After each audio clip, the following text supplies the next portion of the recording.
Have you tried Bangladeshi Pitha? Pitha is a traditional food in Bangladesh. It's specially eaten during winter but can be eaten throughout the year. Let's make one of the most popular pitha and my favorite Puli Pitha. On a karai, pour some water and add some salt to it. Now cover it with the lid and let the salt water bubble. When you can see the water bubbling, you can uncover the lid and then add the rice flour to it. After adding the rice flour, you have to keep stirring it. Combine the water and the rice flour very well together. Here we have taken approximately 500 gram rice flour.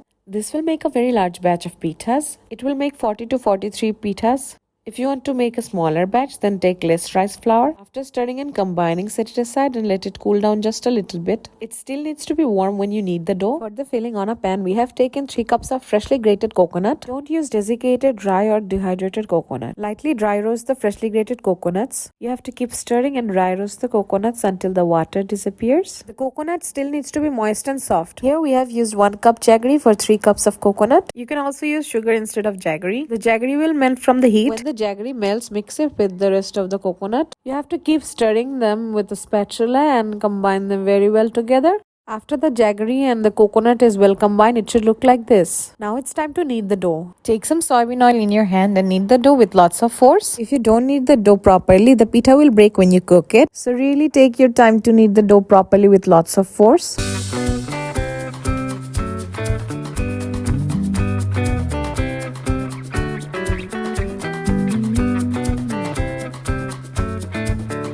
The dough should not be too hard, neither too fragile. The dough has to be soft and smooth and just a little sticky. After the dough looks like this, you have to cover it with a wet cloth so that it does not get dry. Now it's time to make the pitha. Take little bit of the dough and roll it like it's shown in the video.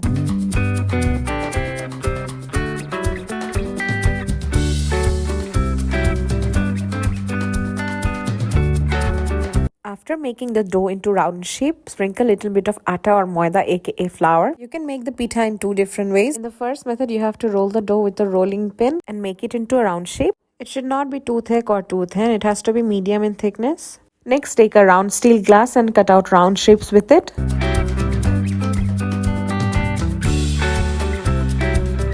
After cutting out round shapes with the steel glass, you have to thin out the edges with your hand like is shown in the video. Next, you have to take the filling. Take 1 teaspoon of coconut and close it by folding it.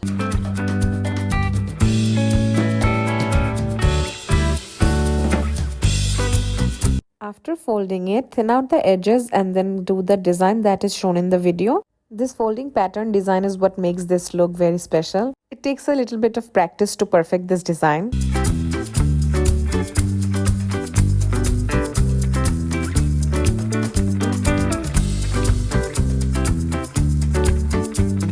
It looks so pretty, isn't it? So that was the first method of making the pitha. On the second method, you have to take a little bit of dough and roll it.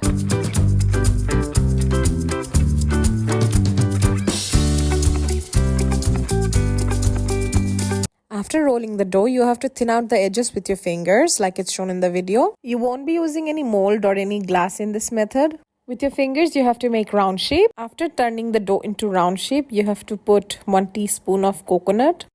Next, you have to close the edges by folding it. After closing it, you have to thin out the edges with your fingers like before. Now create the same folding design with your fingers like is shown in the video.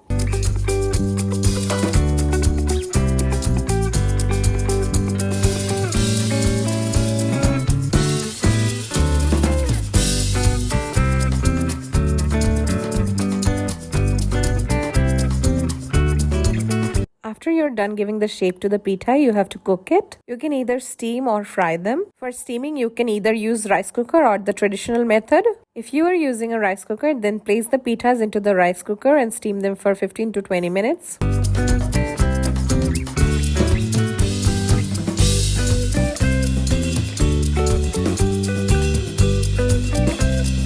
In the traditional cooking method, we use a cooking pot called hari. Fill the cooking pot with water halfway through and more. Then place a sieve, as we call chaluni in Bangla, over the cooking pot. Now place the pitas on the sieve and cover it with a lid. Steam for 15 to 20 minutes. After the pitas are done steaming, you have to be very careful in collecting them. There is a special trick to collecting the pitas so that it does not break. Pour some room temperature water over the pitas and vigorously shake them. This will help loosen the pitas and you can collect them without breaking them. Other than steaming, you can also eat them by frying the pitas. Fried puli pitha also tastes really yummy. You have to fry them until they become golden brown. After they are done frying, collect them on a plate and enjoy. Praying love and light your way. God bless you all. Let us know in the comments if you like fried puli pitha or steamed puli pitha. Steamed puli pitha is definitely the healthier option. Subscribe to our channel to get more awesome vegan recipes like this.